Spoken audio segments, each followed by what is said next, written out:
Be yourself. I opened my eyes and stretched.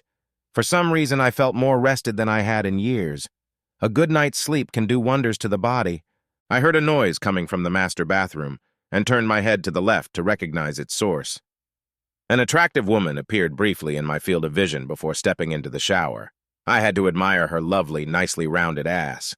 She was a very sexy woman. A couple questions immediately came to mind. Who the hell was she? Why was she in my bathroom? The strange woman bore a resemblance to my wife Bonnie, but the differences were obvious as soon as I laid my eyes on her ass. I remained lying in bed contemplating my situation. I was clearly in my bedroom and in my bed. The pictures on the wall and the pine tree with the red birdhouse outside the window attested to my whereabouts. This had to be my room, and I was pretty sure I was me, so who was she? I thought back to last night and found that I remembered nothing. I remembered getting up, eating some cereal, and reading the morning paper. No matter how hard I tried, I couldn't remember anything but that moment. How could I be sure it was yesterday? A very unpleasant feeling began to form in my stomach as I climbed out of bed and pulled on my shorts. As beautiful as the naked woman in my shower was, I just had to find out what day it was and also try to determine what the hell was going on. I hurried to my home office and turned on my computer. It was March 10th, just as I had suspected. The only day missing from my memory was one day Friday.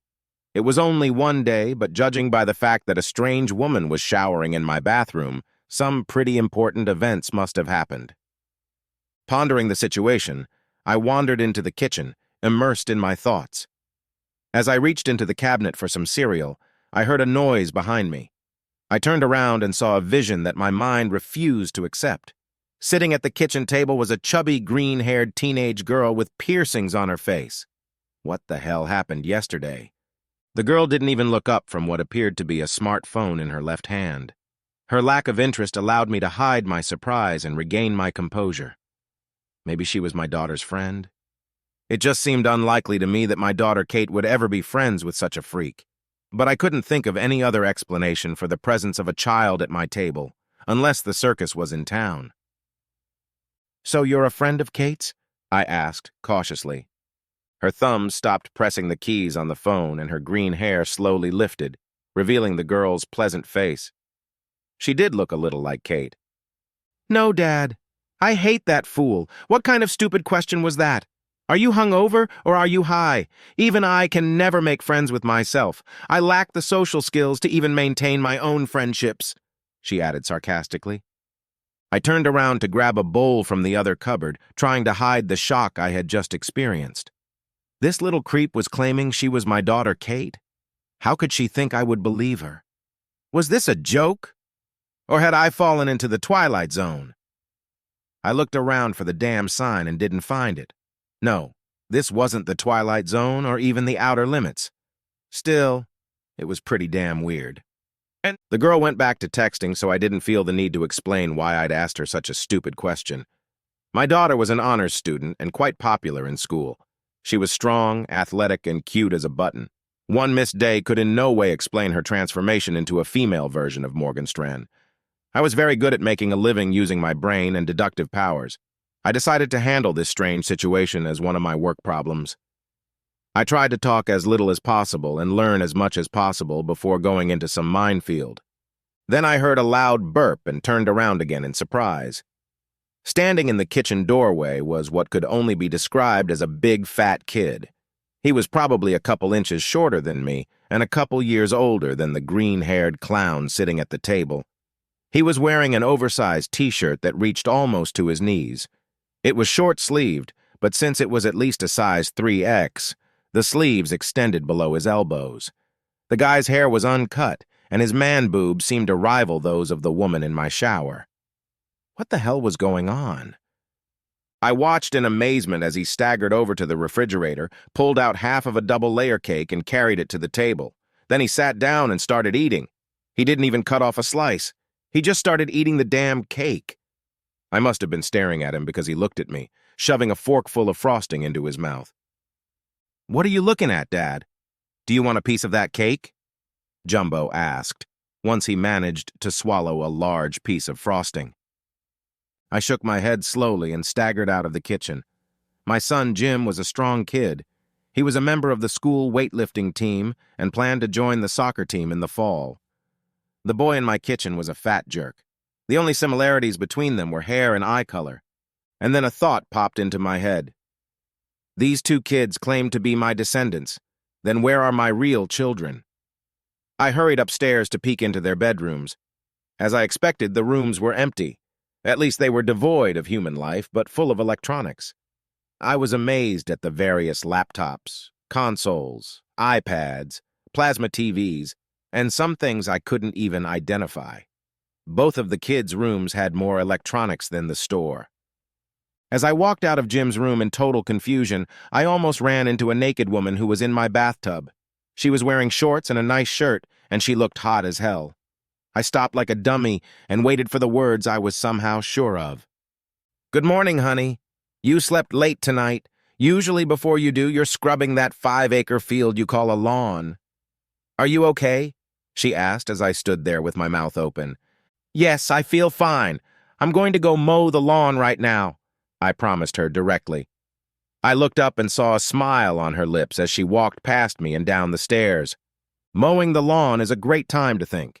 You can mow the whole yard without even focusing on what you're doing. Heck, most guys can mow their yards in their sleep. As I walked around the backyard, I pondered my situation. Somehow I knew that the missing day and the strange morning events were connected. But how? A while later, as I was mowing near the garage, I suddenly had a memory of yesterday. I focused on it, and gradually it all started to come back. It took the rest of the morning to vaguely recall how I'd managed to be in those circumstances.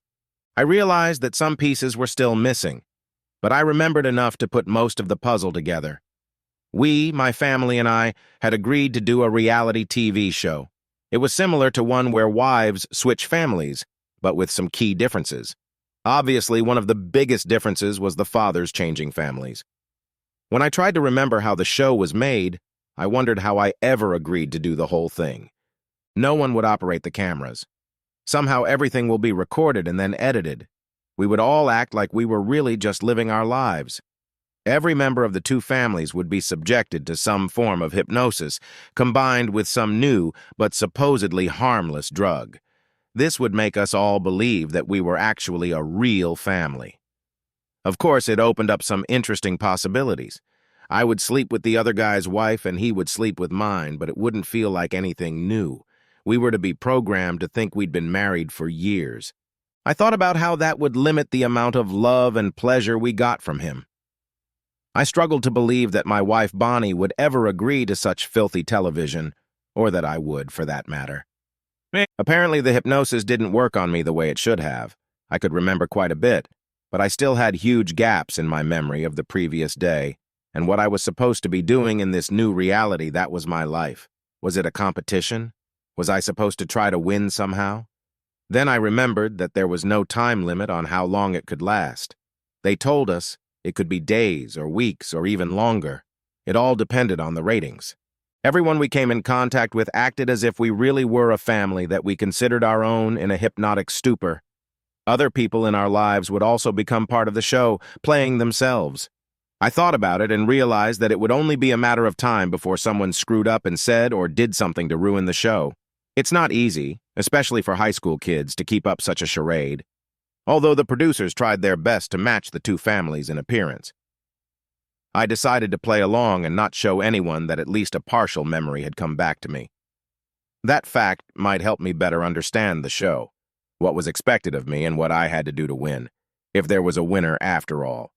Hell, I could play dumb with the best of them, actually much better than most. I put the lawnmower away and went back into the house. The woman who played my wife was bent over the kitchen table, wiping some imaginary stain off the oak surface. I played it cool and rubbed her ass through her shorts. She jumped up and turned to face me. I was suddenly worried. Had I really screwed up? Wasn't she supposed to think she was my wife? Were there rules about touching that I couldn't remember? I pulled myself together and forced myself to smile. "What's gotten into you, Chuck?" she asked demandingly. "You know I don't like to be surprised, and I certainly don't want to be used in public like some kind of fool." I slowly looked around the room in an exaggerated manner. Then I looked again at my new wife, whom I had decided to call Bonnie, even though I knew she wasn't Bonnie. To do anything differently would be to give away the fact that I knew what was going on, at least in part.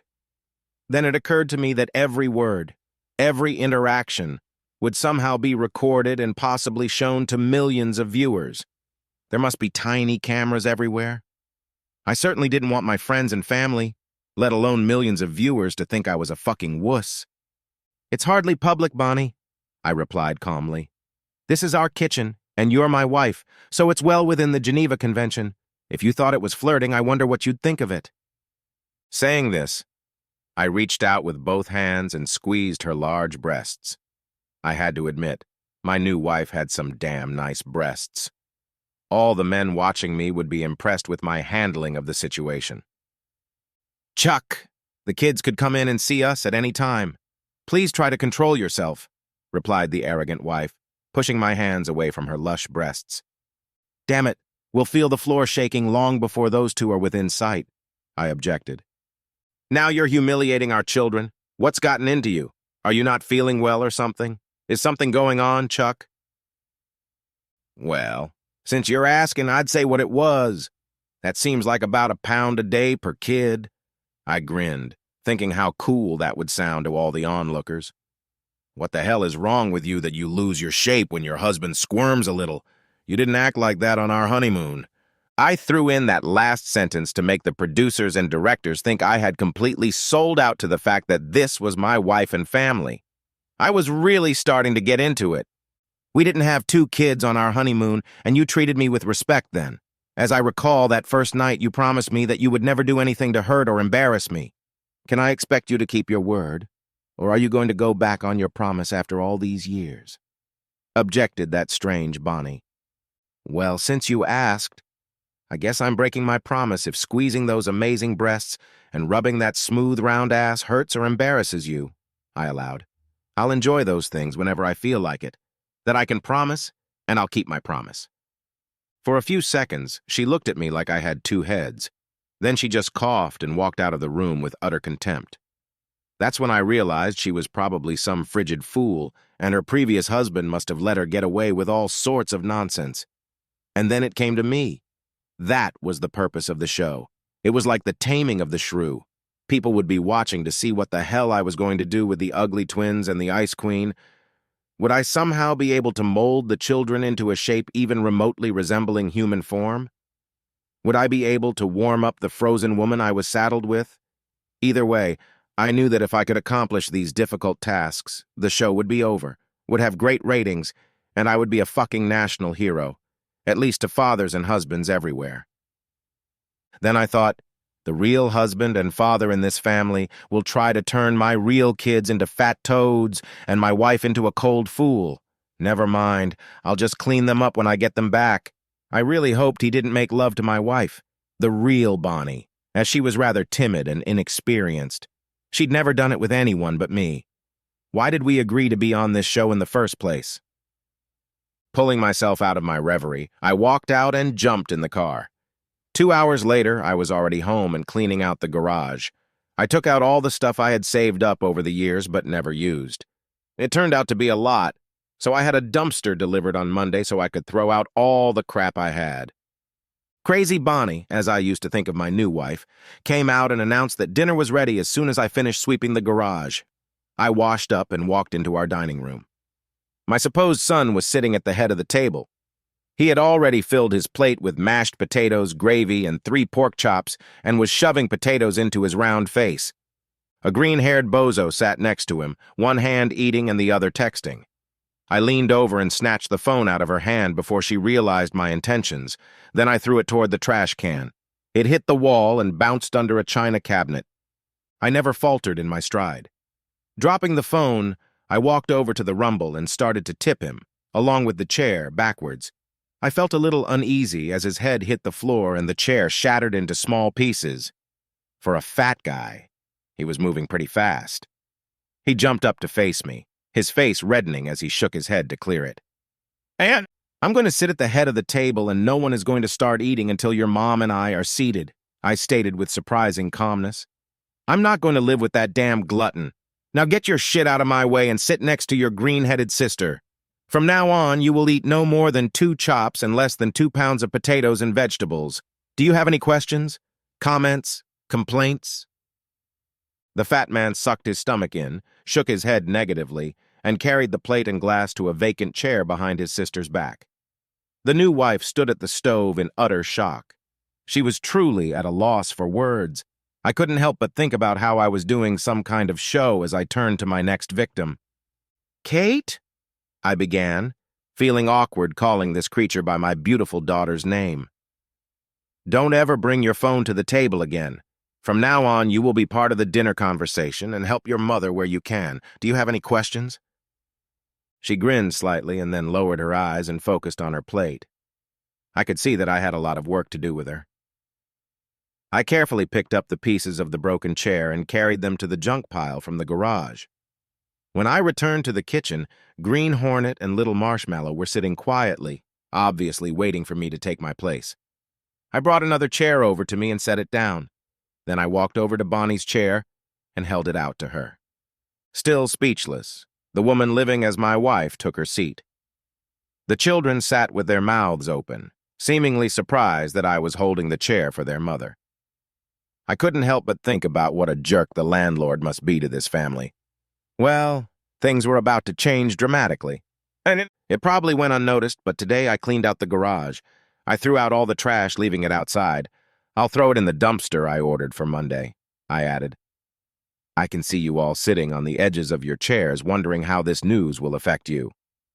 The woman with the stunning breasts, like her offspring, sat stoically, seemingly completely indifferent. Well, that's about to change.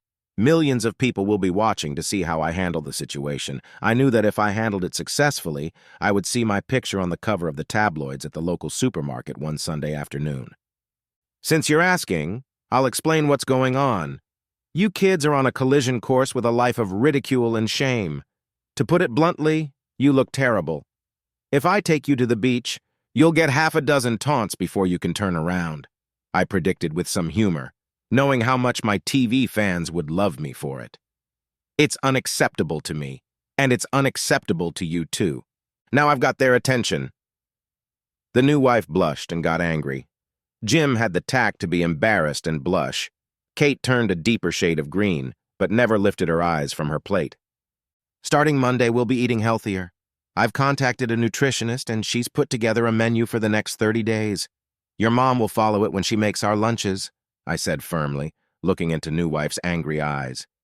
"You kids will run with me every day after school, and then we'll work out in the garage on the exercise machine I ordered today.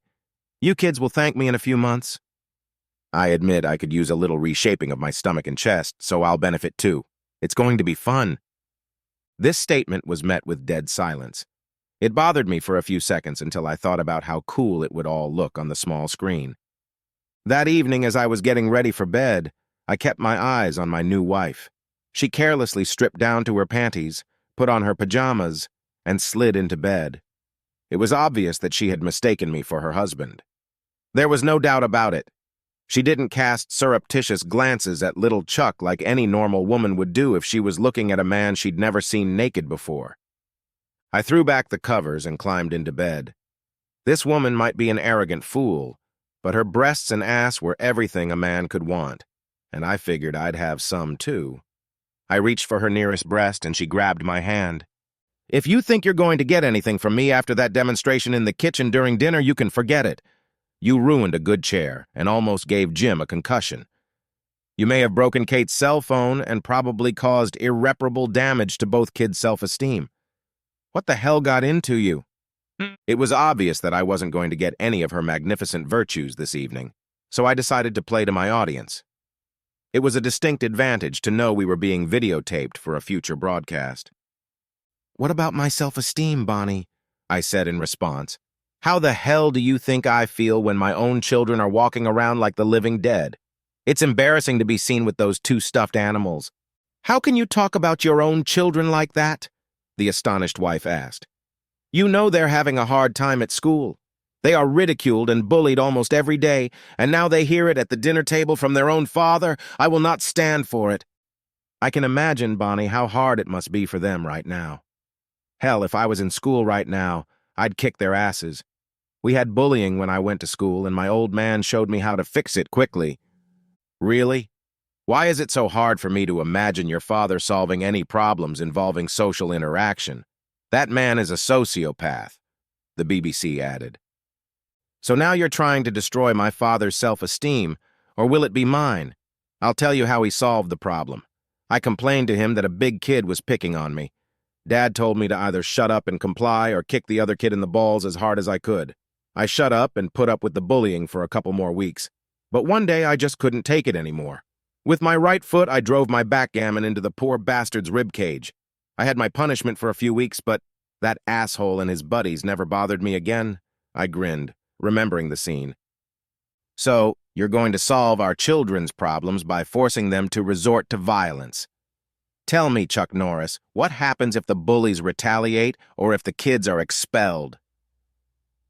This decision is not without risk, Bonnie, but so is everything else in life. They have to learn to take care of themselves, and walking like circus performers on a thin line is not going to work for them. I guarantee you that. There are worse things than getting the shit kicked out of you defensively. One is getting the shit kicked out of you when you don't defend yourself. The other is losing your self-esteem and committing suicide. These kids need to toughen up, mentally and physically, I insisted. If you hurt these kids or get them in trouble or embarrass them, Chuck, I'll be there for you, Bonnie promised. You've always been too busy with your damn company to spend time with them. Now you're getting pissed off because you don't like the way they're growing up. I've done my best, but they need a father who notices and cares for them. Where do you think we're going to find one? Bonnie asked angrily. You're looking at him, baby, I answered immediately. You know that I've received an offer to buy out our company and I'm seriously considering it. If the lawyers and accountants can come up with something that won't kill us in taxes, the deal will be done within a week. That's why I told the guys I'd work with them to get them in shape. Yeah? Well, the road to hell is paved with good intentions, Chuck. You better not hurt the kids, mentally, socially, or physically, Bonnie warned. Monday morning found me online after the kids had left for school and Bonnie had gone to work. I briefly considered following my supposed wife to see if she would be allowed to teach my real wife's third-grade class.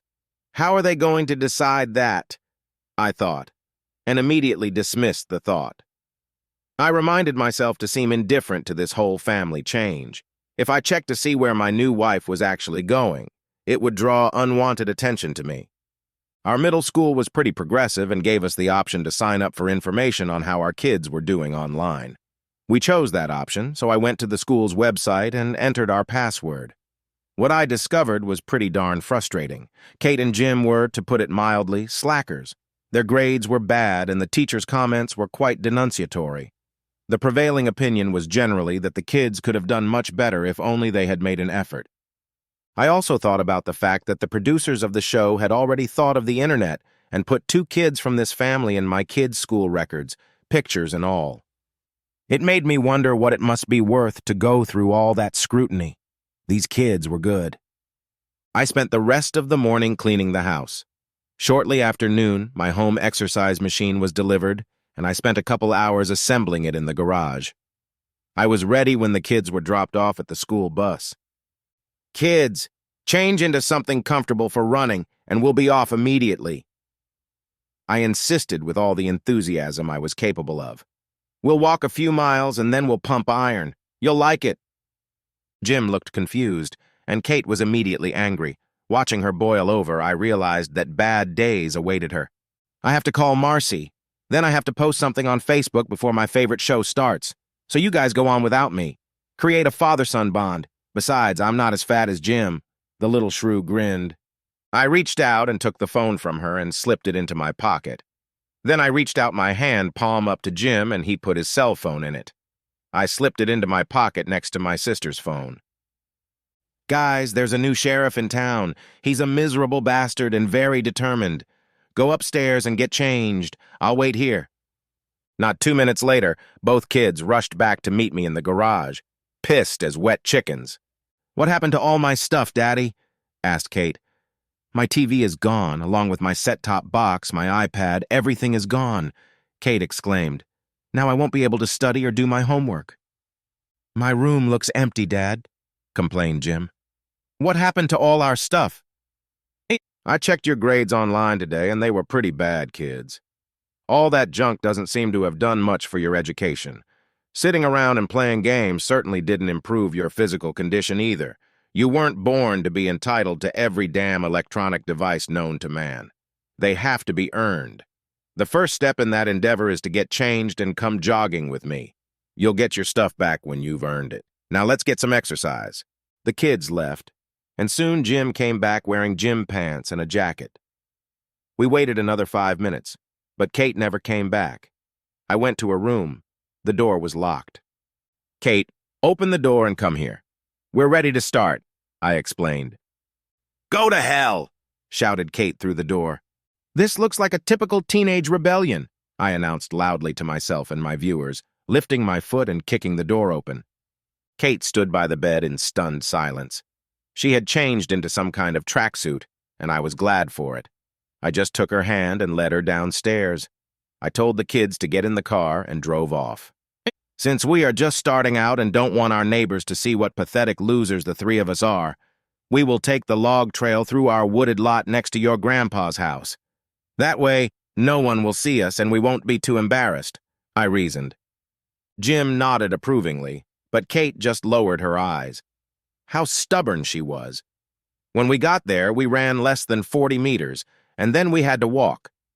I took Kate's hand and dragged her along behind me. I warned her that I would literally drag her behind me if she didn't try to keep up. The rest of the 3-mile loop, we went through the woods as fast as we could, and by the time the car showed up in sight, we were all sweating profusely. I drove home and managed to grab Kate's hand before she disappeared into the house. I led her into the garage, and Jim followed willingly. My shiny new exercise machine was waiting for us to tone up. I started with easy reps and worked my way up. I promised Kate that if she cooperated for 20 minutes, I'd let her go take a shower. And then she would have to tackle the books. Jim did show some interest in some of the exercises and did them better than I thought he would. My arms and chest were tense by the time we stopped and went inside to clean up. Chuck, why isn't the TV working? Bonnie asked after dinner. I can't find any channels at all. I disconnected the cable to it, Bonnie. You don't watch a lot of TV and the kids watch too much. The TV in our bedroom still works if you want to watch it. The kids are determined to improve their grades, and Home 2 isn't on any college entrance exams I've ever heard of, I admitted. Bonnie looked at the kids with their noses in their textbooks and then back at me. Then she picked up a love novel, opened it to her page, and started reading.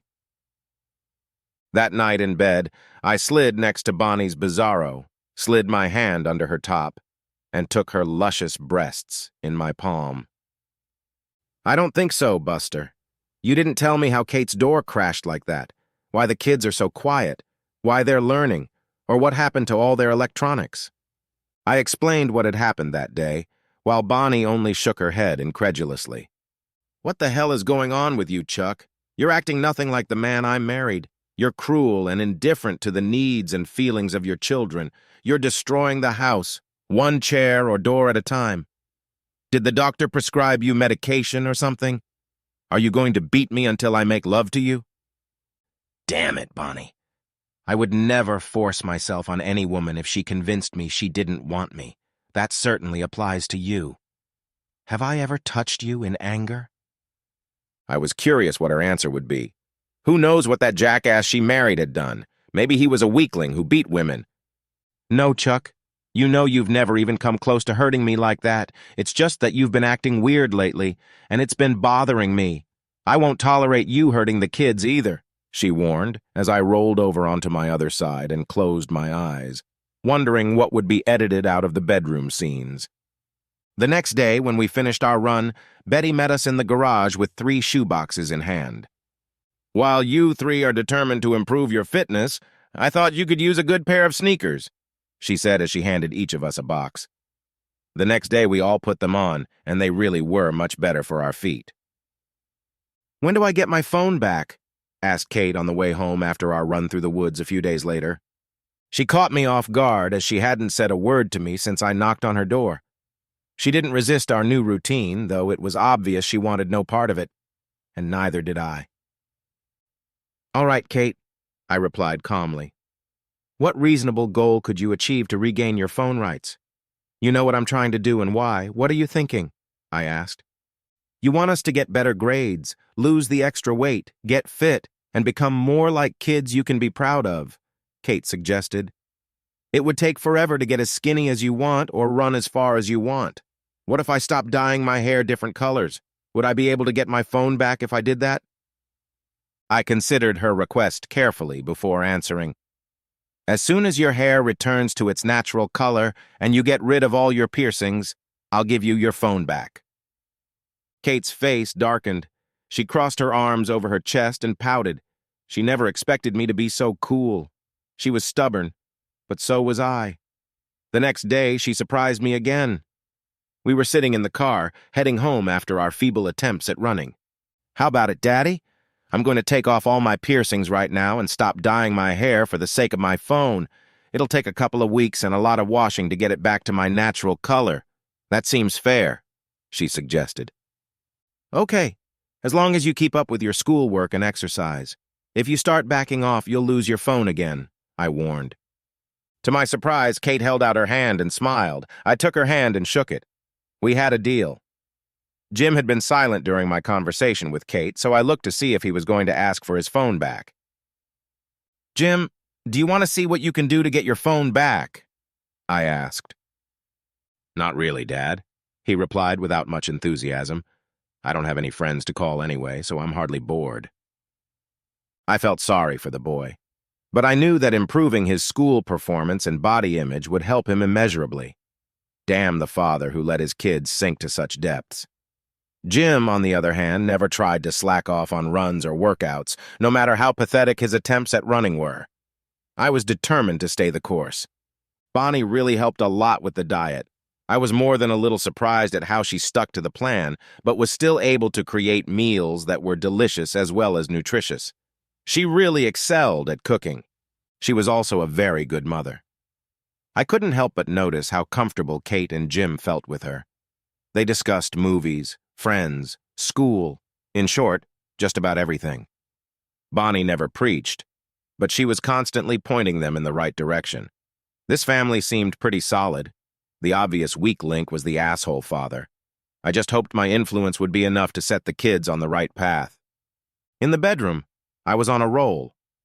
I began to suspect that my so-called wife had some of her memory back too, since she wasn't sleeping with me. For the first week or so, it didn't bother me too much as my whole body ached, and I was tired as hell from working out with the kids. After that, it started to annoy me. I've always had a very satisfying sex life with my real wife, and forced abstinence was never part of my routine. Eventually, one night, it all came to a head. I tried to fondle her in bed, but she again rejected my advances. I lost my temper. What the hell's bothering you, Bonnie? You're acting like a fool. Are you that stupid, Chuck? She asked demandingly. I tried for years to get the kids to eat right, and you kept bringing home candy, soda, chips, desserts, fast food, and tons of ice cream. I finally gave up. And then last week at dinner, you announced that you talked to a nutritionist and have a menu you want me to follow like it's my fault that there are too many calories and not enough iron, protein, good carbs, and all the crap I'm cooking for you right now. You encouraged kids to be lying potatoes by buying them all these damn electronic gadgets because you're a software genius, and you wanted kids exposed to that shit at an early age. So now I have 2 overweight kids and a lump of lard for a husband who, by the way, puts all the blame for this on me. That might have something to do with why I'm not trying to make you feel good right now, Chuck, she finished sarcastically. Wow, I hadn't realized how much she despised her husband. The guy was a real jerk if anything I'd been told was even remotely true. He was the reason the kids were fat, and apparently he was pretty pathetic too. I realized I had a job to do. I also realized that she had no idea that I wasn't really her husband. She blamed all of his stupid behavior on my head. It was also clear that the guy's sex life had been in the restroom for some time. Bonnie had largely given up on love and romance. She felt abandoned and lonely, abandoned by her fat, stupid workaholic husband. Okay, Bonnie, I said softly, before she dared to continue. I can see that you're a little woozy, So don't worry about satisfying me for a few days. I can wait until you're feeling better." "Asshole," was all she said, rolling away from me and closing her eyes. I figured I'd give her a few days to calm down before trying my luck with her again. Tuesday night, she informed me that we would be at our neighbor's party on Saturday night. I decided that this would be the night to deal with this disappointing but sexy woman who was supposed to be my wife. Little did I know. The end.